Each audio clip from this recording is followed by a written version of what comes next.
ada salah satu lagu yang sempat populer dan hingga saat ini masih sering kita dengar di berbagai platform sosial media, di berbagai platform berbagi konten dan berbagi video. Lagunya lagu sederhana tapi ini mengandung pesan. Jadi siapa yang mempopulerkan, siapa penciptanya, kita masih penasaran. Lagu ini baitnya sangat-sangat sederhana ya. Kalau tidak salah judulnya atau bait-bait yang disampaikan gara-gara sebotol minuman. Ya gara-gara sebotol minuman akhirnya lagu ini populer dan viral. Kita nggak membahas lagu hari ini. Sekarang sudah pekan ke-10 di guliran Liga 1 BRI Indonesia dan kemarin kita sempat melihat dua pertandingan dari PSBS Biak ketika menghadapi Bali United berhasil memetik kemenangan dengan skor 2-0 dan juga Persib Bandung menghadapi Padang dengan hasil akhir 1-1. Assalamualaikum warahmatullahi wabarakatuh, channel Dedi Sapa Teman. Hari ini ya kita tetap berbagi manfaat, berbagi informasi, berbagi sesuatu yang kemungkinan atau sudah diketahui tapi kita ingatkan kembali. Kemarin di akhir konten kita sempat nyinggung Lamine Yamal. Siapakah ya Lamine Yamal? Apakah teman-teman sudah tahu dan mengenal siapa Lamine Yamal?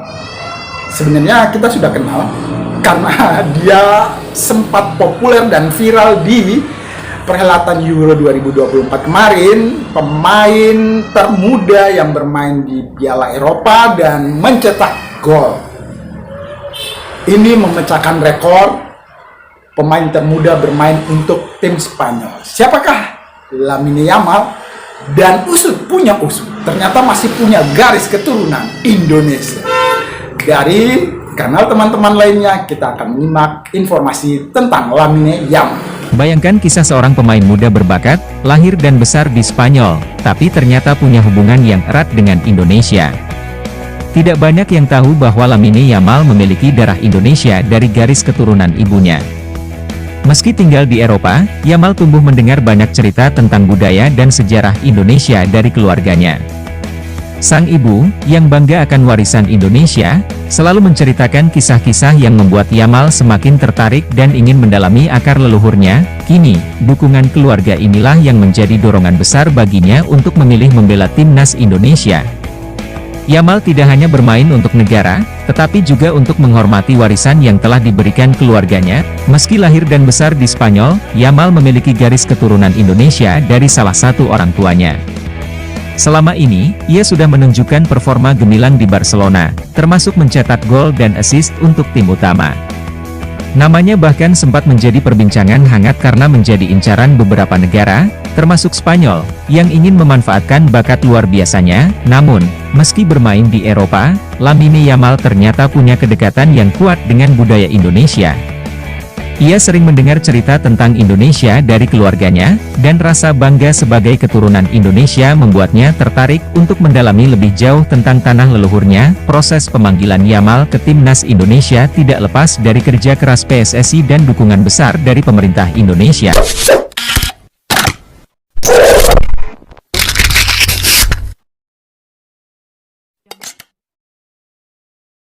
Andaikan Lamine Yamal, Kevin Dix sudah bisa bergabung ketika Indonesia menghadapi Jepang di tanggal 15 pekan depan, tentunya hal ini akan menjadi sesuatu yang lebih menggila. Jadi seluruh dunia pastikan memantau, melihat, menyaksikan tim skuad nasional Indonesia. Belum sampai diperkuat oleh Kevin Dix dan Lamine Yamal, tapi penonton-penonton dari seluruh dunia sudah menunjukkan antusias untuk bisa menyaksikan langsung laga Indonesia menghadapi Jepang.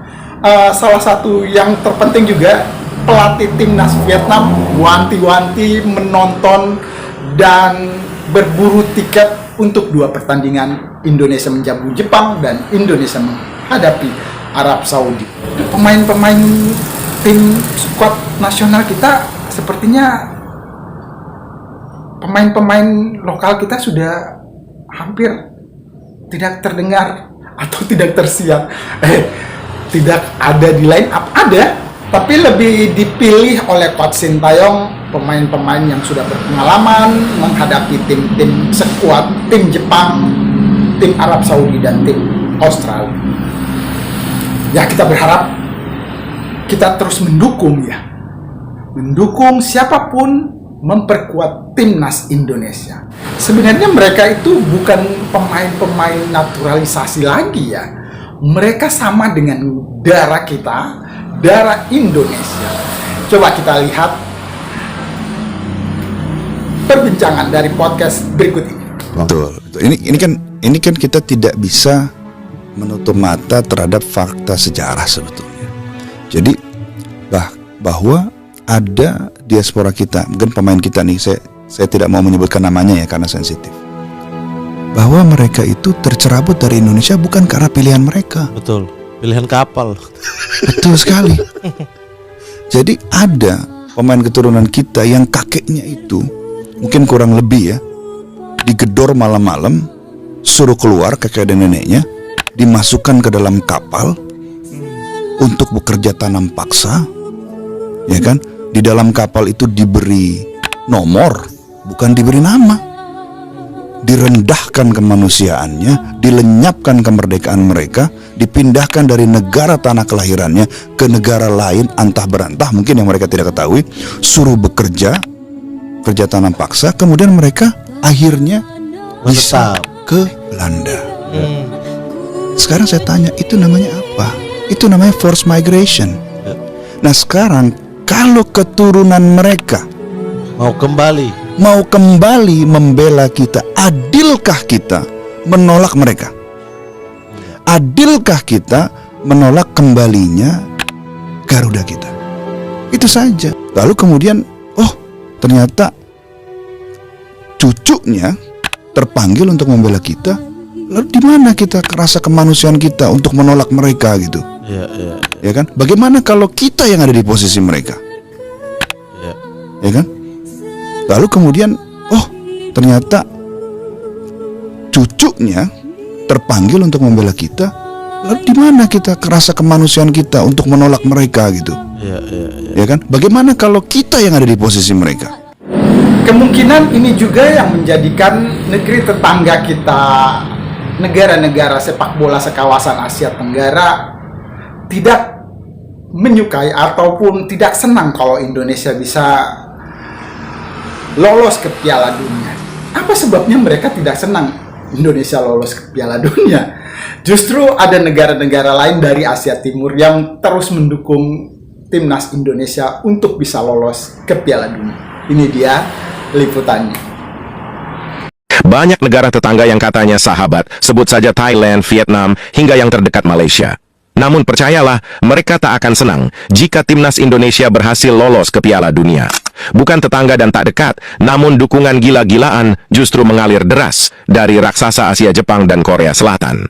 Masyarakat Jepang di media sosial ramai-ramai berharap dan mendoakan Indonesia untuk bisa lolos bersama dan mendampingi Jepang ke Piala Dunia. Hal serupa juga ditunjukkan oleh warga Korea Selatan. Bahkan baru-baru ini, pengusaha asal Korea Selatan, Song Chang-gun, rela memborong 1.500 tiket laga Indonesia versus Jepang di Gelora Bung Karno. Tak tanggung-tanggung, tiket yang dipesan bernilai 670.000 untuk satu tiketnya. Pengusaha asal Korea Selatan tersebut meminta masyarakat Korea yang tinggal di Indonesia untuk hadir di GBK dan memberikan dukungan penuh kepada Shin Tae-yong dan timnas Indonesia. Ia sangat berharap Indonesia bisa lolos ke Piala Dunia bersama Korea Selatan. Skuad timnas Indonesia masih sangatlah panjang, dan di hari Jumat tanggal 15 nanti ketika menghadapi timnas Jepang, ya kita berharap terus mendukung dan mendoakan timnas Indonesia paling tidak mengimbangi atau mencuri poin di Stadion Utama Gelora Bung Karno. Tapi tanpa doa dan dukungan, bukan itu saja, kita harusnya turut hadir dan menyaksikan langsung. Ya, kalau turut hadir bukannya tiket pertandingan cukup mahal. Siapa bilang mahal? Ini dia penjelasan tentang tiket pertandingan timnas Indonesia ketika menghadapi Jepang dan Arab Saudi. Tiket yang termurah 240 dia. Tribun atas upper Garuda.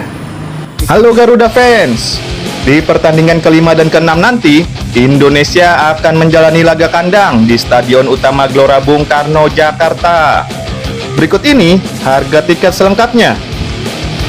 Tiket termurah untuk kelas upper Garuda atau tribun atas dengan harga 250.000. Dan tiket termahal ada di kategori tribun VIP Timur dan Barat seharga Rp1.500.000. Jangan lupa di tanggal 15 nanti stage on di layar kaca yang memiliki kesempatan dan memiliki modal sedikit dana untuk datang langsung ke Stadion Utama Gelora Bung Karno. Mari terus dukung dan doakan timnas Indonesia. Dan di tanggal 19 nanti menjam Arab Saudi juga di Stadion Utama Gelora Bung Karno. Terima kasih sudah menyimak channel Deddy Sapa Teman. Teman-teman terus dukung perkembangan channel Deddy Sapa Teman. Sekali lagi, terima kasih. Salam semangat sepak bola Indonesia. Terus bersemangat untuk mendoakan, mendukung timnas Indonesia lolos ke Piala Dunia. Assalamualaikum warahmatullahi wabarakatuh.